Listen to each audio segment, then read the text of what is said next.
আজকে তোমাদের আলোর একটা বিশেষ ধর্ম প্রতিসরণ, এটা নিয়ে আমরা আলোচনা করি।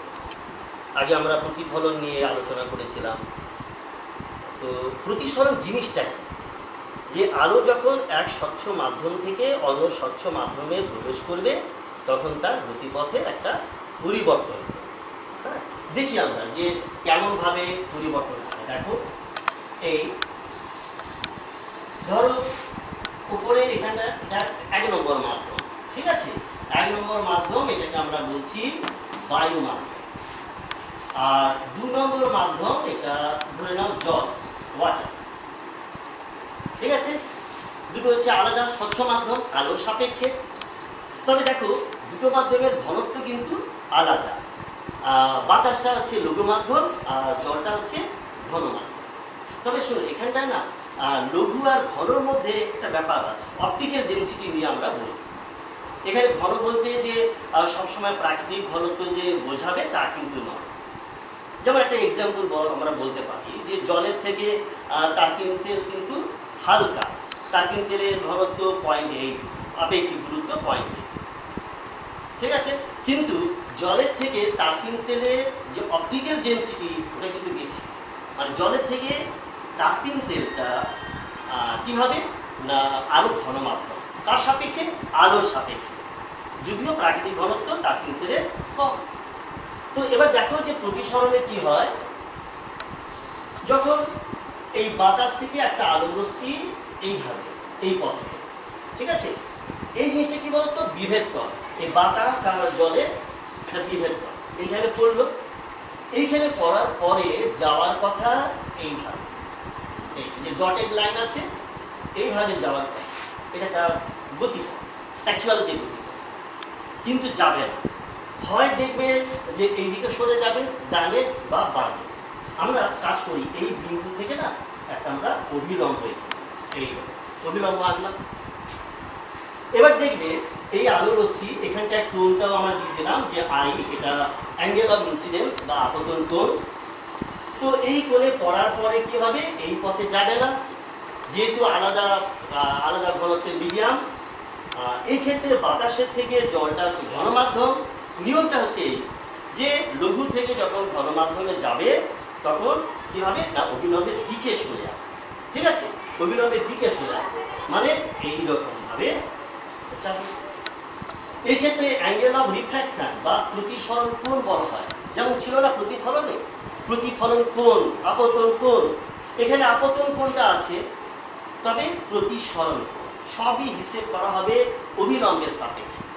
এইটা আপতন কোণ আই, আর এটা হচ্ছে প্রতিসরণ কোণ বা অ্যাঙ্গেল অফ রিফ্র্যাকশন। ওকে, তো এখানে প্রতিসরণের সূত্রে দেখবে দুটো সূত্র আছে। একটা বলবো যে আপতিত রশ্মি, প্রতিসৃত রশ্মি, আপতন বিন্দুকে বিভেদ করের উপরে অঙ্কিত অভিলম্ব একই সমতলে, অনেকটা প্রতিফলনের সূত্রের মতো। আরেকটা সূত্র আছে, সেটা খেয়াল বলা হচ্ছে যে একটা নির্দিষ্ট দুটো মাধ্যম, যেমন এখানে বাতাস আর জল, আর নির্দিষ্ট বর্ণের আলো রশ্মির ক্ষেত্রে, যদিও আমরা কিন্তু এখানে সাদা আলোটা নিয়েই করি বেশিরভাগ ক্ষেত্রে এক্সপেরিমেন্টেশন, তা নাহলে কিন্তু অ্যাকচুয়ালি আমাদের লাল নীল যে কোনো একটা বর্ণ আমাদের নিতে হবে স্পেসিফিক্যালি।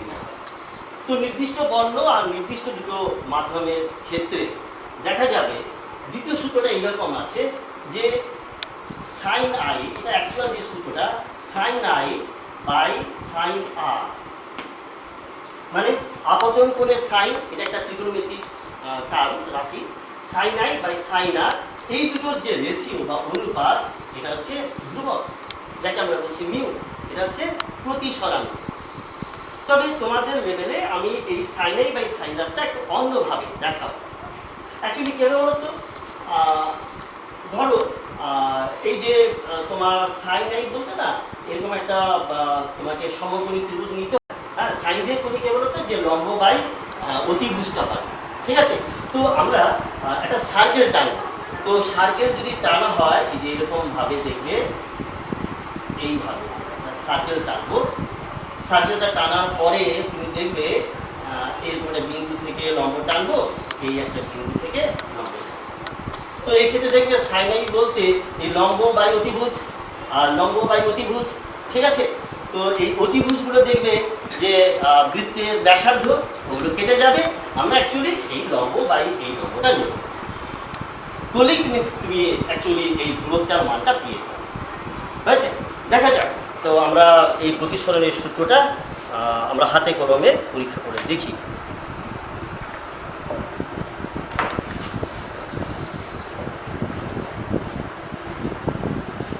আমরা একটা কাঁচের স্ল্যাব নিয়েছি,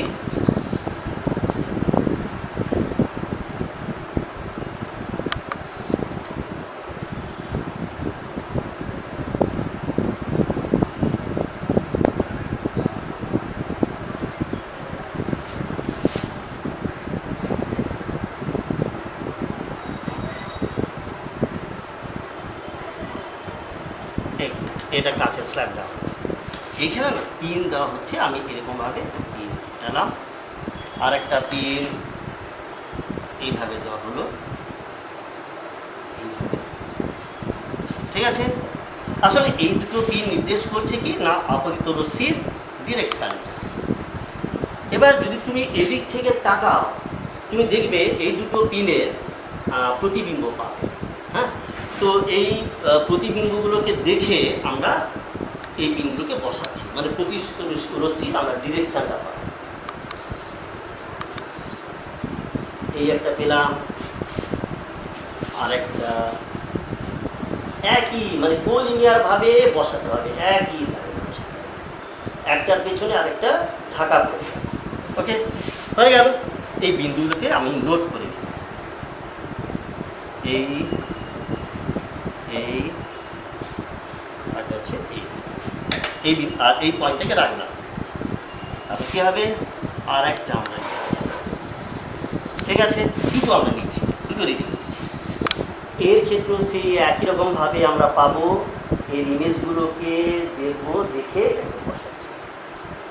অ্যাকচুয়ালি সমান্তরাল কাঁচ ফলকের ভেতর দিয়ে গেলে না দেখবে যে একটা পার্শ্ব সরণ দেওয়া, কৌণিক বিচ্যুতি 0 হয়ে যায়, কিন্তু পার্শ্ব সরণ হয়, ঠিক আছে। এই যে নিলাম, এইটা হচ্ছে আপতিত রশ্মির ডিরেকশন, এটা হচ্ছে প্রতিষ্ঠিত, মানে এটা নির্গত, মানে দুবার প্রতিসরণ হয়েছে, একটা এই জায়গায় প্রতিসরণ হবে আর একটা এই জায়গায় প্রতিসরণ হবে, ঠিক আছে। আমি এই বিন্দুগুলিকে উঠিয়ে দিচ্ছি। এবার দেখো, এগুলো আমি এঁকে নেই, আগে আমরা লম্বটা এঁকে নিই, ঠিক আছে।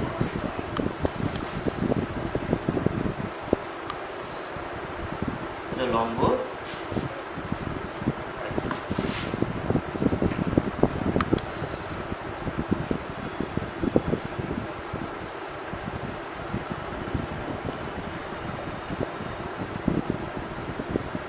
এটা আপতিত রশ্মি,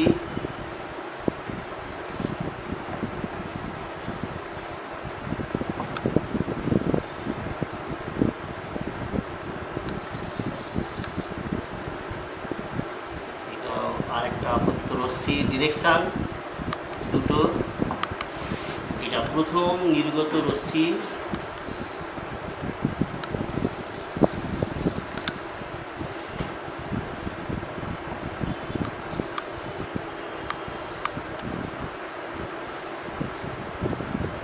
দ্বিতীয় নির্গত রশ্মি, আলো ডিরেকশনগুলো দেবে। আর এখান থেকে প্রথম আপতিত রশ্মিটা কাঁচের ভেতরে যখন প্রতিসরণটা হচ্ছে তখন তার ডিরেকশন মোটামুটি ডটে হলো। আর একটা হচ্ছে দ্বিতীয়টা,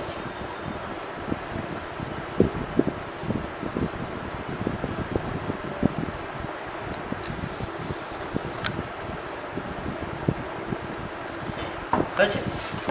এবারে না আমরা এখান থেকে একটা সার্কেল টানছি,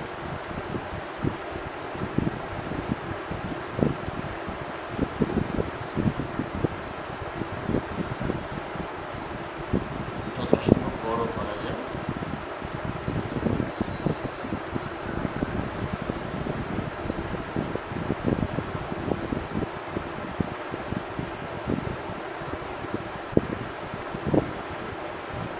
আঁকলাম সার্কেলটা, এবারে এই যে প্রথমটার ক্ষেত্রে আমরা এখান থেকে লম্ব টানছি,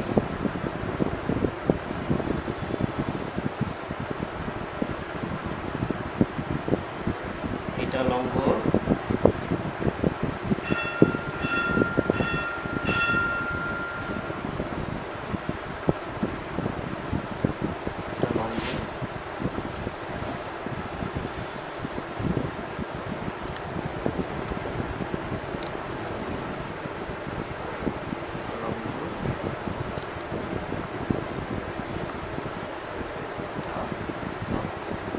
ঠিক আছে।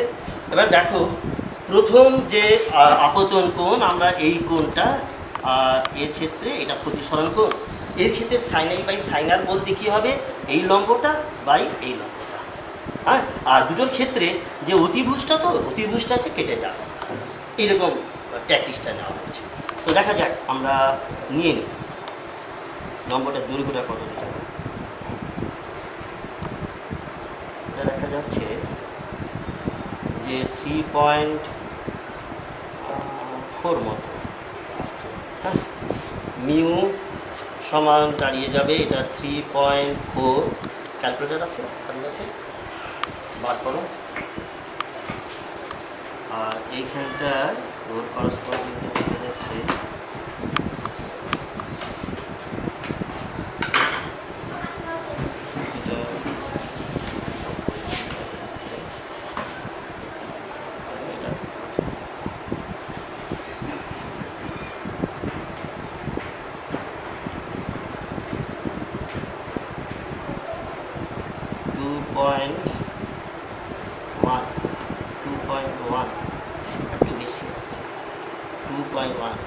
দেখো দেখি মিউর মানটা কত আসছে, 3.4 বাই 2.1 বা 2.1 করতে 2.2 করে দেখি, 2.2 আছে, 2.1টা পেরিয়ে গেছে। 3.4 বাই 2.4 2.2 3.4 বাই 2.2 1.5। এই যে ঠিক আছে। তাহলে প্রথমটা ক্ষেত্রে আমরা মিউর মানটা পেলাম। অ্যাকচুয়ালি কাচের যে পরম প্রতিসরাঙ্ক ওটা কিন্তু 1.5, 3-এর 3 আমরা। দ্বিতীয়টার ক্ষেত্রে দেখে নিই কত আসছে। দ্বিতীয়টার ক্ষেত্রে আসছে 4.5। আরেকবার মিউর মানটা নিচ্ছি দ্বিতীয় রশ্মির ক্ষেত্রে, কত বললাম আমি, 4.5। আর এর ক্ষেত্রে